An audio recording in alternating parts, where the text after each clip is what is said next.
get started, I am going to be making chicken. Now, if you have rotisserie chicken, you can just shred maybe a pound of rotisserie chicken, but I have chicken breast that I am going to saute with some other ingredients. So here I preheated my pan with a couple tablespoons of oil, and I'm adding 2 chopped chicken breasts. I basically diced them small. Again, you can boil chicken breast and shred it, but I wanted to saute it to add more flavor. Now I'm going to salt to taste, probably around a half teaspoon of salt. I'm also going to be adding pepper to taste.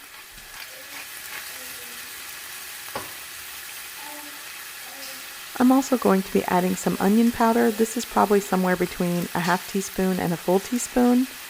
The same thing for garlic powder. And I'm also going to add some fresh minced garlic. This actually came from one of those squeezy containers. And now I'm just going to combine everything and brown the chicken.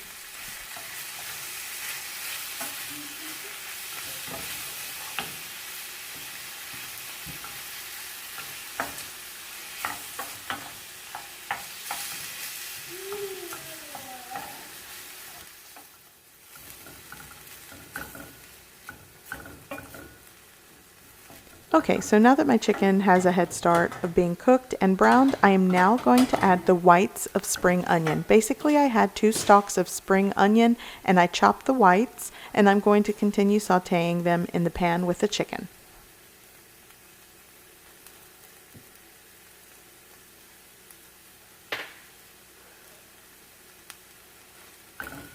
Be sure to check the description below for all the ingredients and measurements that I used in this video. I'll also add links to other recipe videos that you might like.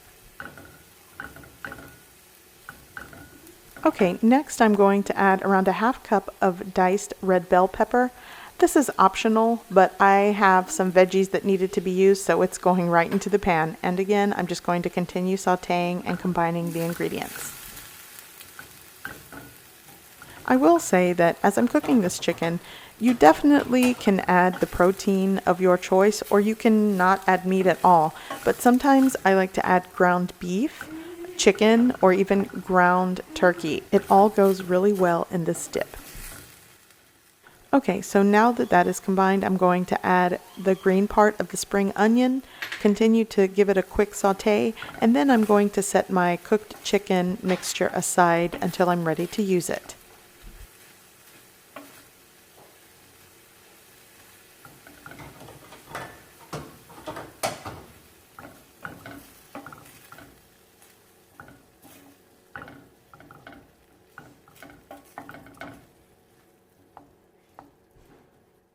Okay, so now I'm ready to work on my cheese sauce. Here I have a preheated pan with 2 tablespoons of butter. It's already melted.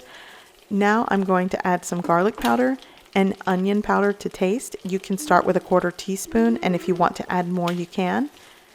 And I'm just going to give that a mix.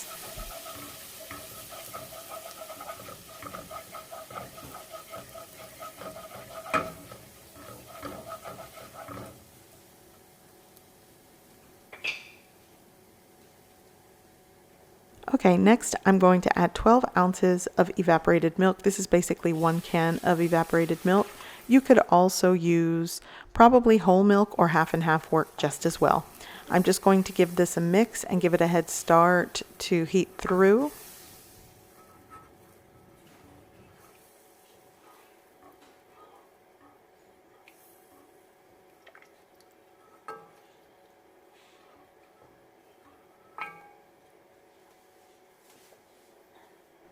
Now I am going to be adding 16 ounces of Mexican crema, or basically sour cream. It's a Mexican style sour cream.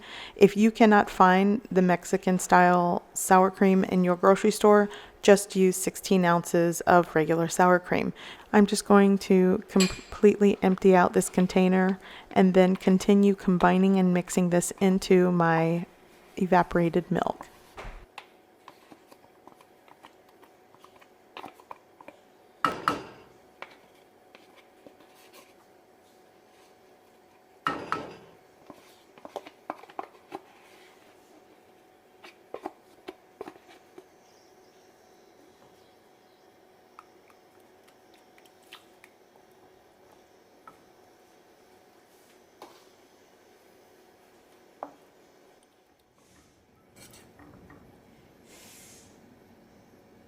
Okay, so I went ahead and grabbed a whisk and basically combined it until everything was smooth and creamy. And at this point, I am ready to add the cheese. And I also want to mention that I am working with a low heat. I don't want to scald or burn anything.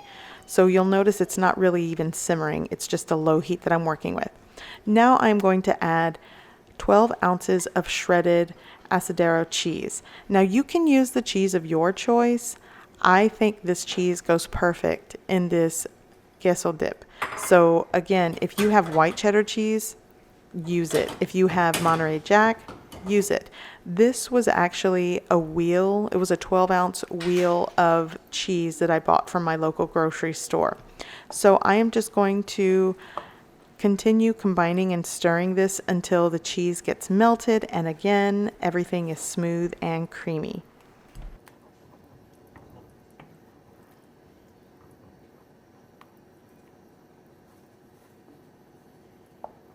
So for those of you that always like to see the brands that I'm using, you know me, I shop at H-E-B. So this is an H-E-B brand queso Asadero. And again, it just comes in like this round wheel and it's 12 ounces.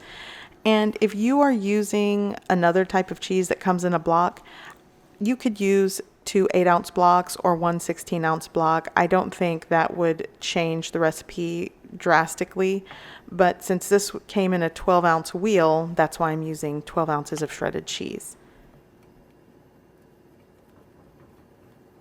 Okay, so my cheese has melted and combined well with my sauce, so everything is smooth and creamy. Now I'm going to add 1 can of green chilies, and this is mild. These are mild green chilies, but if you want heat, you can definitely add some chopped jalapeno peppers. You could also add some fresh serrano peppers to this and maybe saute it with the chicken.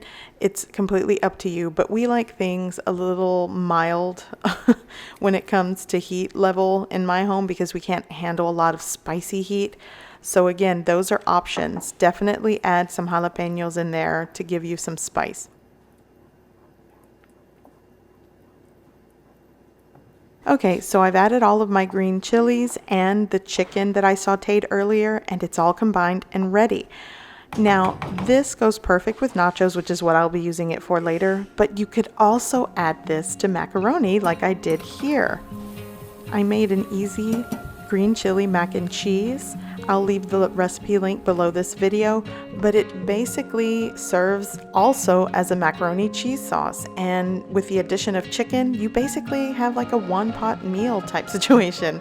So whether you're using it for mac and cheese or nachos, it is a delicious queso blanco dip.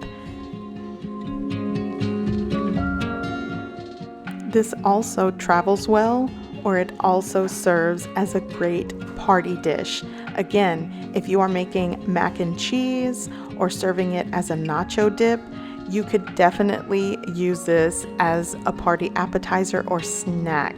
Now, if you are using this for a party, you can definitely make it ahead of time if you're using it for a nacho dip.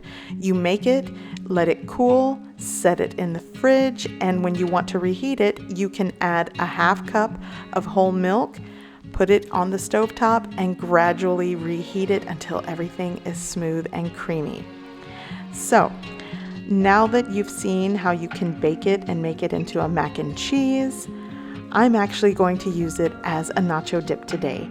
It is game day for us. We are going to watch our favorite sports team, and I thought this easy queso dip would be perfect for a game day snack. So I'm making nachos with this, and we cannot wait to dig in. I hope you give this recipe a try. I hope you like it, and thanks for watching.